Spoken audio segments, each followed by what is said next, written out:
Good morning, everyone. Again, my name is Pedro Felix. I am a clinical supervisor at La Familia Counseling Service in the outpatient program. The outpatient program at La Familia has three primary components. One is the adult service team, for which I am the supervisor, and then an access crisis stabilization program, and an EPSDT children and families program. And Sonia is the supervisor for the EPSDT program. I'll talk about the adult programs, and then she'll talk about the children's program. So the adult service team program serves adults with severe and persistent mental illnesses. These are primarily people with psychotic disorders, and we see a lot of co-occurring conditions, developmental disabilities being one of them. The way we serve these clients is primarily through case management and psychiatric services. We provide some supportive counseling and mental health services as well, and we do a lot of linkage to needed resources as well as vocational support and housing support. And then the crisis stabilization program is also for adults. It's short-term treatment. And we also provide a lot of case management in that program, and people get to these services primarily through self-referral, so consumers can call themselves. And we also get a lot of referrals from hospitals or from the community, from other agencies who contact our services. Our target population are Spanish-speaking Latinos in central and southern Alameda County. We'll talk about the children's services now. So I'm Sonia Estrada, the clinical supervisor for our children's program at La Familia, and we serve children and families. Well, the children need to have full scope Medi-Cal to access our services. However, we do have some limited funding to serve uninsured children as well, but the main focus is on children with Medi-Cal. We do get a lot of referrals from our own Developmental Disabilities department, so we serve those families as well. Our primary focus is on family therapy. We do provide some individual therapy, but we strive to integrate as many family members into the services as possible. And we serve children with what the county calls moderate to severe symptoms, something that they can't just be addressed in a school-based setting, but rather require a slightly higher level of care. We do not provide psychiatric medication support services at our clinic, so we do provide referrals if that's necessary. We try to provide brief treatment, but if necessary and if the client continues to meet criteria for our services can be extended for quite some time. We are very fortunate, both in our adult program and in our children's program, that all of our clinicians are bilingual in English and Spanish. In the past, not all of our clinicians were bilingual, so now we're able to serve more children, adults, and families because of our language capacity. I wanted to add that the insurance requirements for the adult programs are that we primarily take public insurance, but if the adults don't have any insurance or they're undocumented, we can still provide them with services. So this is different for the children's program, where they require full scope Medi-Cal or there's limited funding for children who are uninsured. So I guess with that, we'll open it up to questions. So Pedro, for the adult services that are for undocumented, is there a sliding scale? Like, how do you address the cost or the fee? Our services are free of charge. If the consumer has public insurance, then we bill the public insurance. But if they don't have insurance, if they're undocumented, we do not charge them. And Sonia, with the children's services, you said it's most common that they're brief number of sessions? Not a number of sessions, but we try to provide brief treatment if possible. It could be 3 to 6 months, but if necessary, it can be extended if the client and the family continue to meet the criteria for services. So we do have some cases It's more the exception than the rule, where they've been open to our services for a number of years now, but because it's a chronic, persistent problem that the child is presenting with or the family is presenting with as well. Thank you. Mm-hmm. So your services are for regional center eligible population? Our services are available to the regional center population. We don't just specifically focus in the outpatient program on the regional center population. That is through our Developmental Disabilities department, where they do provide the case management. But from our own Developmental Disabilities department, we do get interagency referrals. So if they determine that there's a family that has a need for services, or a consumer has a need for services, they will refer them to us, and we do tend to prioritize referrals coming from within our own different programs. So you provide services for people who are not necessarily regional center eligible people? Yeah, it's open to all children with Medi-Cal, and some of them might be regional center consumers. If they are RCB consumer, RCB doesn't pay for it. It's through the insurance. There are no vendor rights to RCB. What do you think would be the #1 way that this council could support your work? I don't know if... What do you think would be the best way that this council could be effective in supporting the work you're doing? In terms of either political lobbying or whatever. What is the #1 challenge that we could be most effective as a group in supporting you? Could I tell Sandi and Pedro something, because they might not have a working knowledge of the council. So the council is a program and policy planning unit housed within the public health department, and we do advocacy work. We have subcommittees that kind of take on the actions of the committee, transition, health and wellness, and things like that. So now that you have a frame for that question, you can think about it.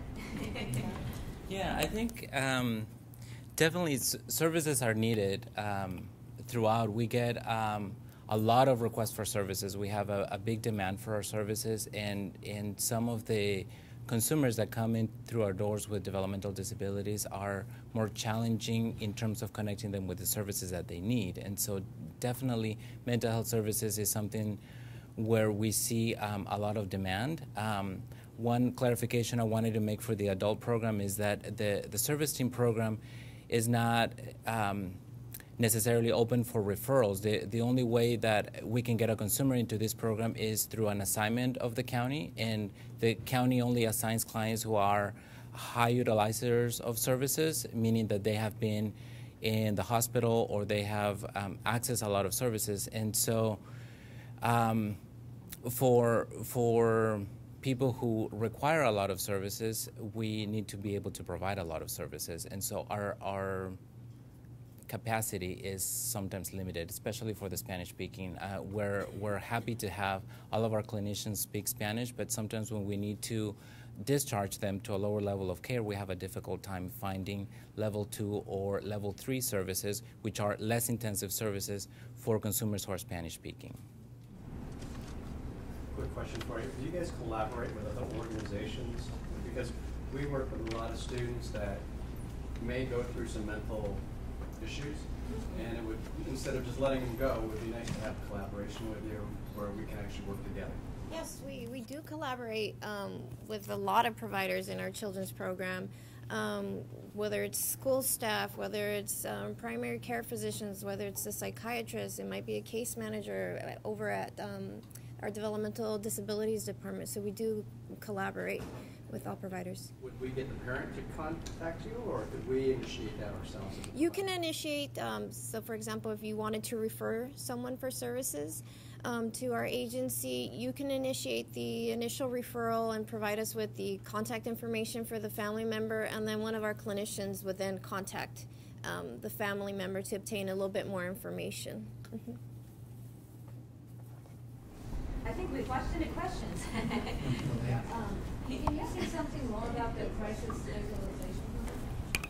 Yes, so our crisis stabilization program is short-term, so we see consumers for about 6 to 8 sessions, but it can be extended up to 6 months, and this is for adults.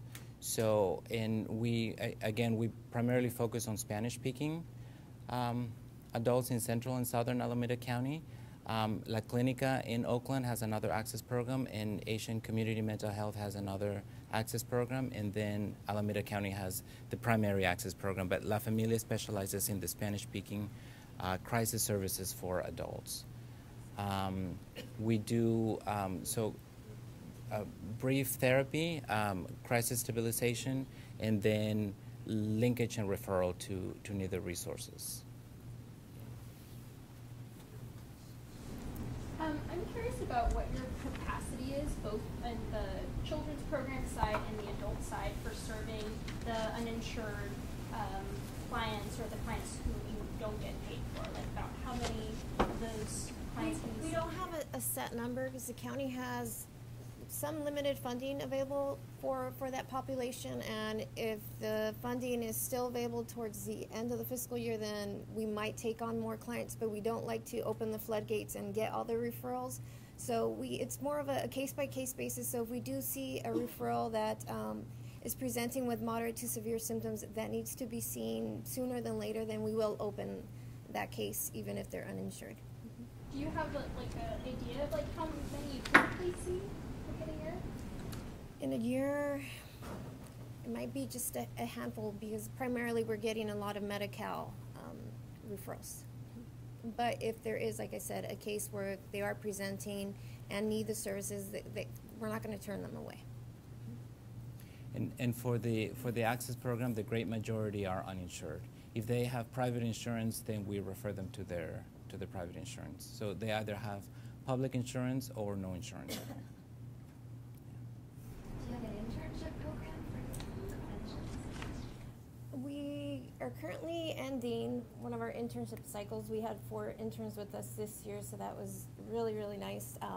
So we were able to serve a lot more families, but we don't currently have an ongoing internship program set up at our agency.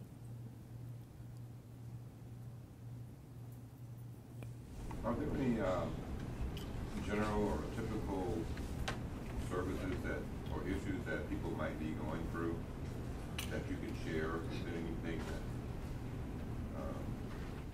I mean, we serve such a wide array of presenting problems.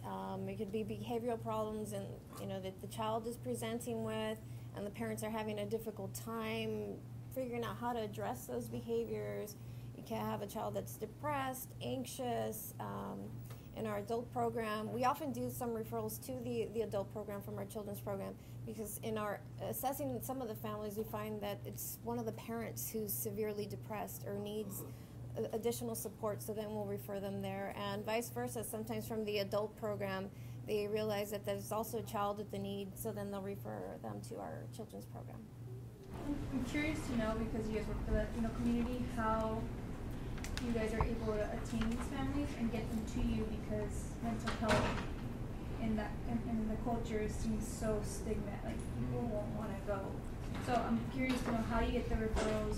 People know, like, in that community, they know like what La Familia is, and so last time I heard about you guys was in high school. So I'm glad I hear about you guys, but I'm curious to know, how do you attain your families to even walk into the door to see you guys? We have a lot of walk-in referrals because a friend of a family told them about us. So that's actually been one of the biggest sources of our referrals. It's just other consumers who've recommended it to a family member.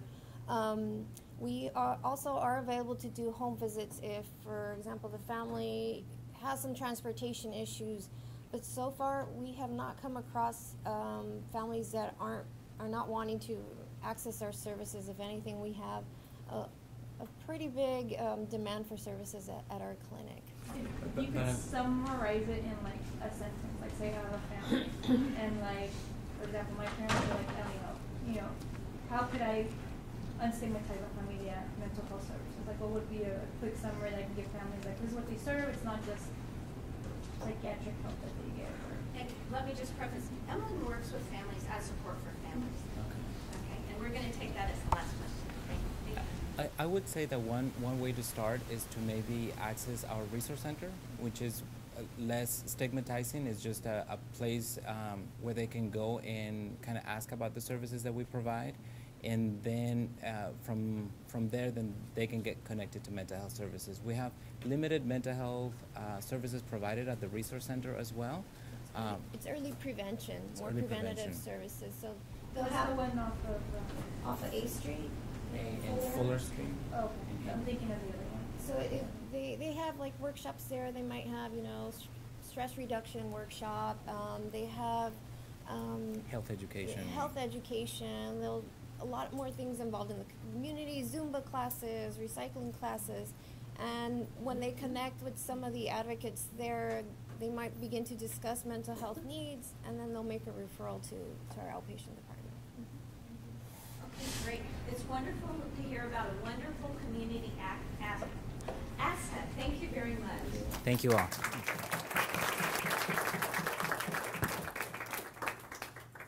Okay, and now Esther Wong is going to come up. Esther is a program director at Asian Community Mental Health Services and works with food, as you know.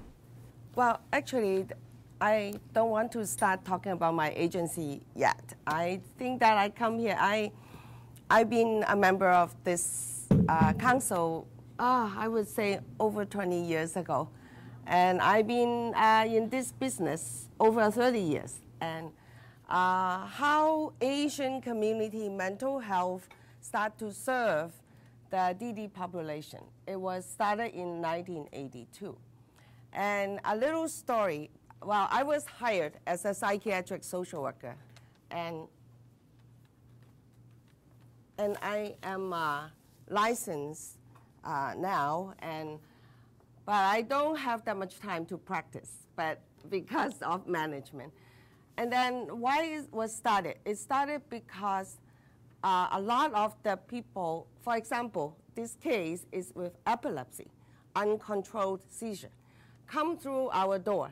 And then people know that mental health treatment doesn't really help this person a whole lot, not really down to the root of the problem.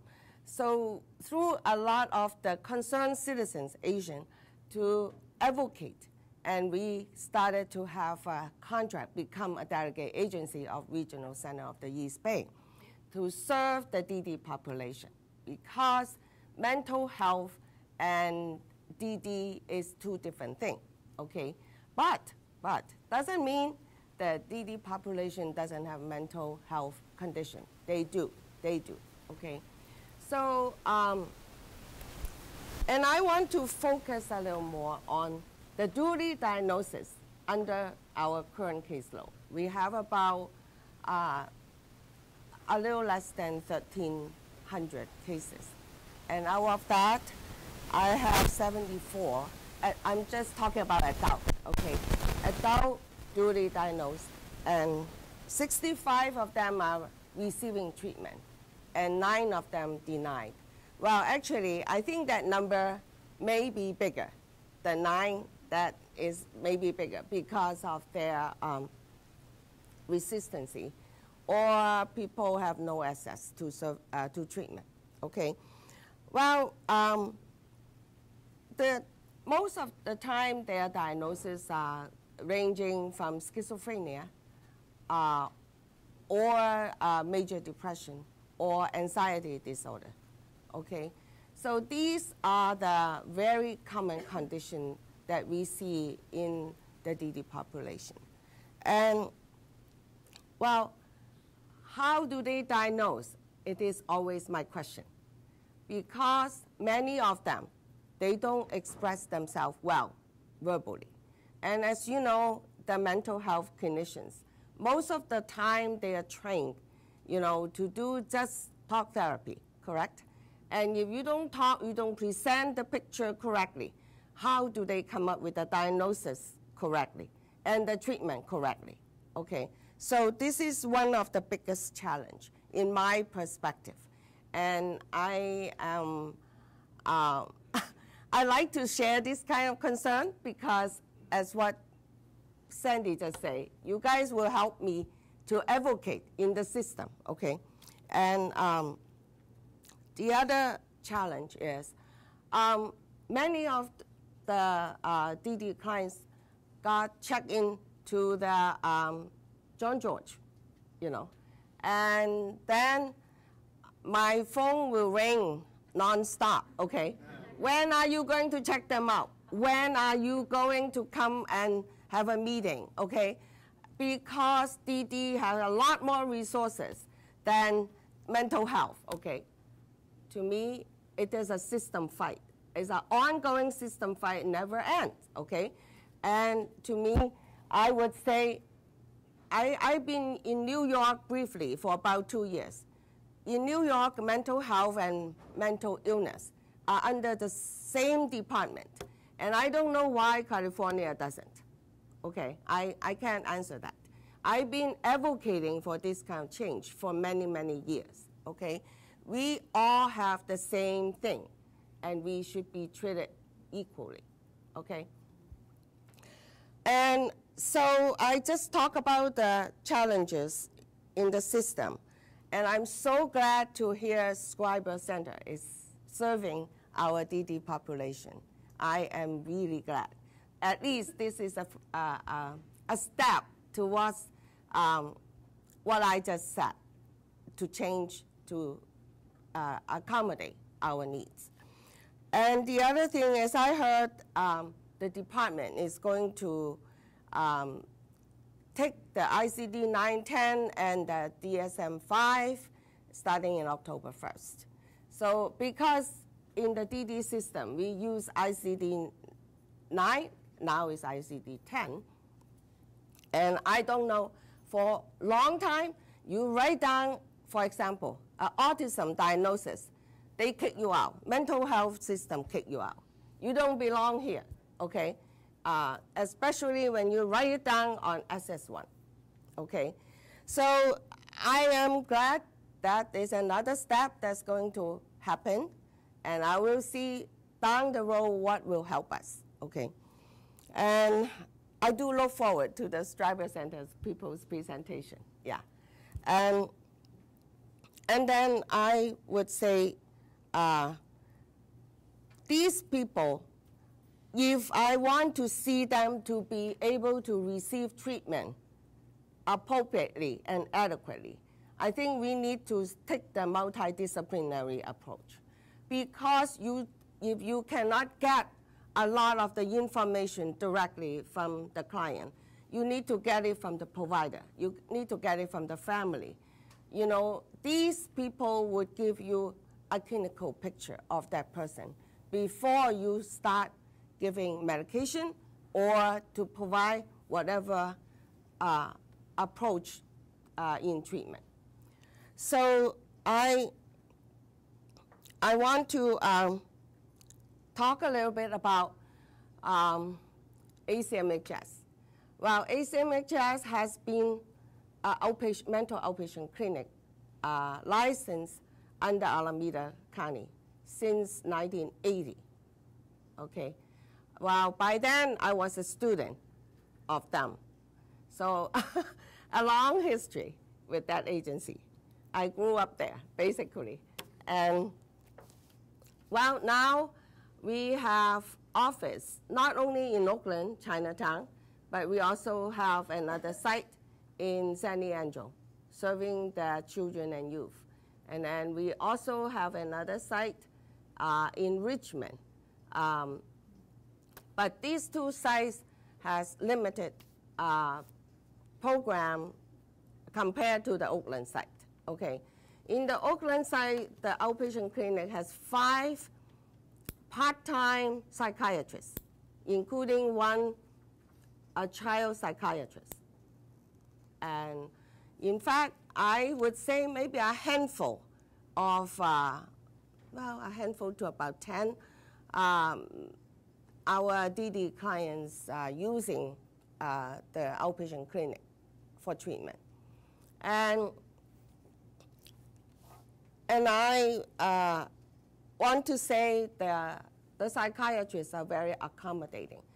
And they see the patient along with the case manager there, because they only speak most of the time, one is a Vietnamese speaking, one is a Korean speaking. The others, you know, you need a language person there, okay? So the case manager are very nice, you know, sit down first to listen to what the clients say, and also what the providers say, and also what the psychiatrist is going to prescribe, medication and all that, and how are they going to follow through and be in compliance with the treatment. And we also serve about 11 major Asian languages in the agency. And this outpatient clinic serves adult specialty mental health, which is called the level 1. And also we have level 3, that is for the less severe mentally ill.